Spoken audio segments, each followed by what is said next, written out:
Stop it, stop it. No, don't stop it. I need the attention. Hello. You're very good, thank you.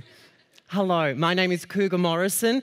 Cougar as in rar, and Morrison like the scary street in Midland where I grew up. I am a drag queen. It's one of the most fun jobs in the world because I get paid to play extreme dress-ups. It's also one of the most confronting jobs in the world because looking like this, there's no possible place I can go where I blend in. So if you've ever felt like you don't quite blend into society, good news, this talk is for you. Before I was brave, vivacious Cougar, I was also very terrified Clint, because growing up I'd believed the world's biggest lie that if you are different, you are doomed. Clint grew up in a conservative town called Midland. This is a place where if you wear the colour pink, you get bashed. I knew I was different. That put me in direct danger, so I had to hide. Eventually, I'd had enough of hiding and I came out to my family, which went down like an anchovy-flavoured milkshake.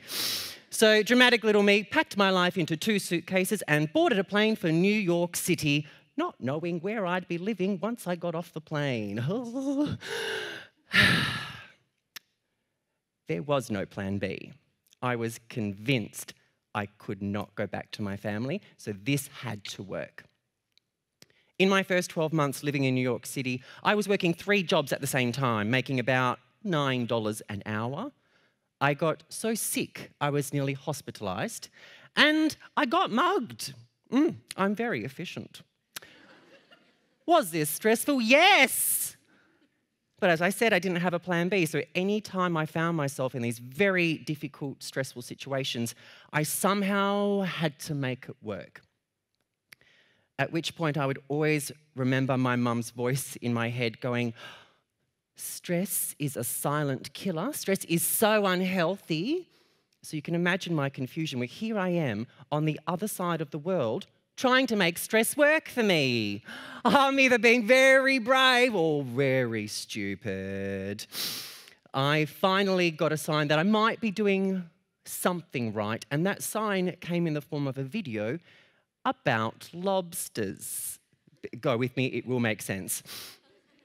It explained that a lobster's shell is also their skeleton on the outside of their body. So the only way a little lobster can grow and get larger is to painfully shed that shell and grow a new one.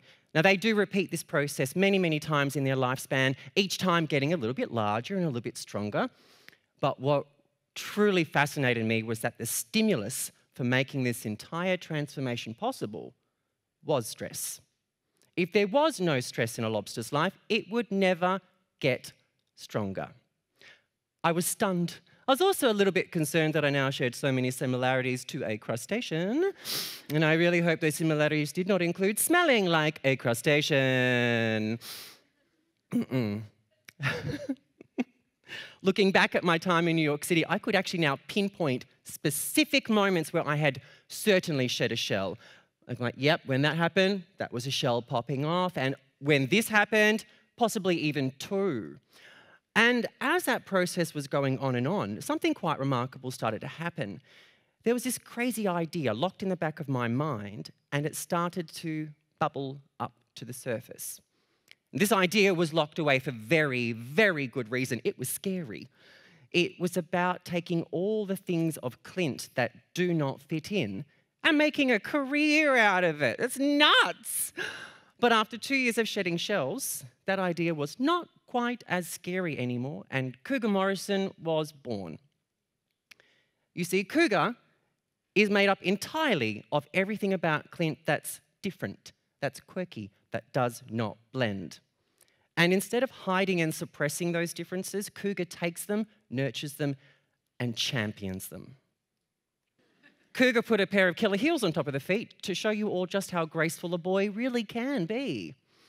Clint has very wide hips. What does a boy need with those? But rather than covering them up in a baggy t-shirt, Cougar puts on a corset to accentuate that curve. When I am Cougar Morrison and I'm rocking out all of Clint's differences, I get to say and do all the things that they would feel damn scared to do. It's almost like I become the superhero version of myself. Clint is to Clark Kent as Cougar is to Superman. We're both the same person, we both have all the same abilities, but you will find that one of us has a much snazzier wardrobe. Spoiler alert, it's me. I certainly never would have guessed growing up that my superhero self would be, of all things, a drag queen. Never would have guessed that in a million years. Obsessed with wigs and makeup, because when I was growing up, what I was obsessed with was the X-Men. Oh yes, the theme song, the powers. Now, if you've seen the films of the X-Men, you'll remember that these characters are just regular folk until they reach adolescence, and then, bam, they have the most incredible powers. But that is not how you work or how I work. We are not born with it. We have to work for it. And by the time I did start finally working as Cougar Morrison, well, I had shed many, many shells to get to that point, and I was pretty proud of that. In fact, maybe a bit cocky. And I had a very humbling realization that I may have quite a few more to go. And I realized this as I was having my Uber driver drop me directly in front of the club week after week. And I was having that done because I was really scared of how people would react when they see me.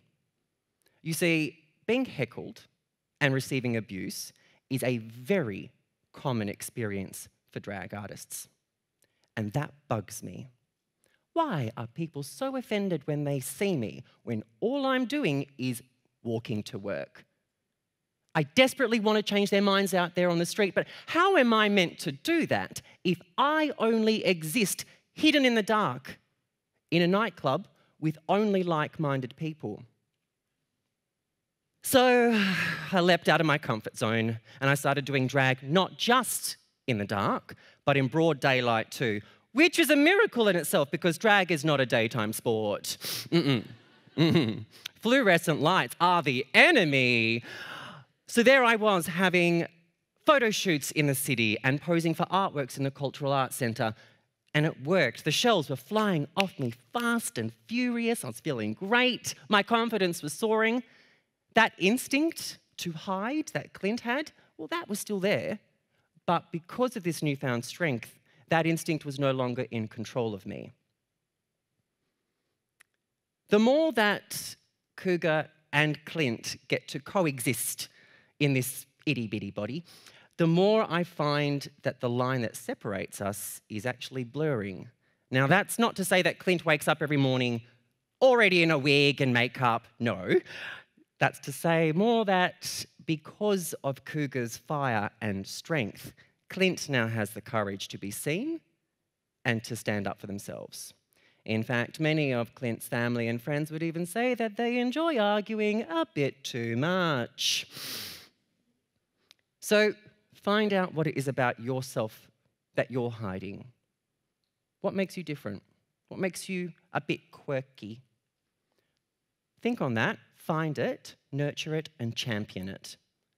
Will this be a wonderful, all-round, glowing, positive experience? No, it will not. But as we all now know, shedding a shell is not an entirely pleasant experience. So when you do inevitably find yourself in a very difficult, uncomfortable, stressful situation, before you freak out, try to remember that this discomfort is a very natural part of your growing process. And if you use it correctly, you'll get a step closer to finding your very own superhero self. So good luck, brave lobsters. Thank you.